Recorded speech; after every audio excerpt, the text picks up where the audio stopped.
મિર્ચી morning. આજનું newspaper વાંચતો હતો અને એમાં મારું રાશિ ભવિષ્ય વાંચ્યું. આમ તો આવા દૈનિક પ્રિડિક્શન્સમાં હું બહુ બિલીવ નથી કરતો, પણ બે ઘડી વાંચવાની મજા આવે. મને એમ થયું કે લાવ જોઈએ તો ખરું કે શું લખ્યું છે આપણા આજના ભવિષ્ય કથનમાં. શું લખ્યું છે, કેવો જશે આજનો દિવસ. તો એમાં લખેલું કે તમે ધારશો તેવું થશે, તમે મૂડમાં રહેશો તો આનંદ થશે, તમે દુઃખી થવા ઈચ્છશો તો દુઃખી થશો. મેં કીધું વાહ ક્યાં બાત હે, આમાં તમે નવું શું કીધું.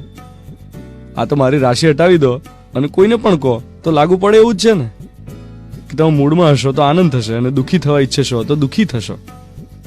એકચ્યુઅલી બધું આપણા હાથમાં, આપણા મનમાં જ હોય છે. દુશ્મની પણ આપણા મનમાં, ને દોસ્તી પણ, ઈર્ષા પણ ને પ્રેમ પણ. ધારીએ એ ગુણમાંથી લોટ બાંધી શકાય અને રોટલી ફુલાવી શકાય. આ પેલી વાર્તા જેવું છે. રાજાએ પોતાના હાથમાં ઈંડું લીધું અને મુઠ્ઠીમાં બંધ કર્યું અને પછી પૂછ્યું બિરબલને કે બોલ, આ મરઘી જીવે છે કે મરી ગઈ. ત્યારે બિરબલે કહેલું કે બાદશાહ સલામત, બધું તમારા હાથમાં છે. તમે દબાવી દો તો ઈંડું ફૂટી જાય અને તમે જીવાડો તો મરઘી જીવે. એટલે મૂડમાં રહેવું ન રહેવું એ આપણા હાથની વાત છે. બાકી અત્યારે એવા કેટલાય લોકો છે જે લોકો બીજાના હાથમાં પોતાનો સ્વભાવ સોંપી દે છે.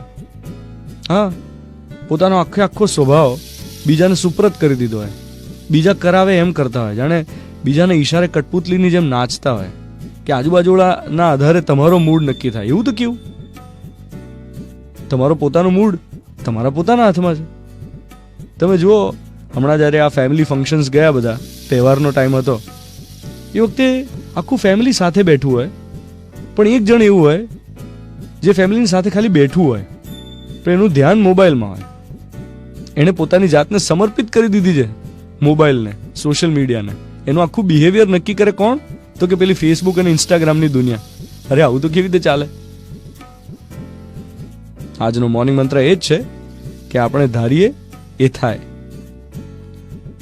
આપણો મૂડ આપણા હાથમાં, આપણી દોસ્તી આપણા હાથમાં, પ્રેમ, ઈર્ષા, બધા જ ગુણો અને દુર્ગુણો આપણા હાથમાં. Good morning my dear.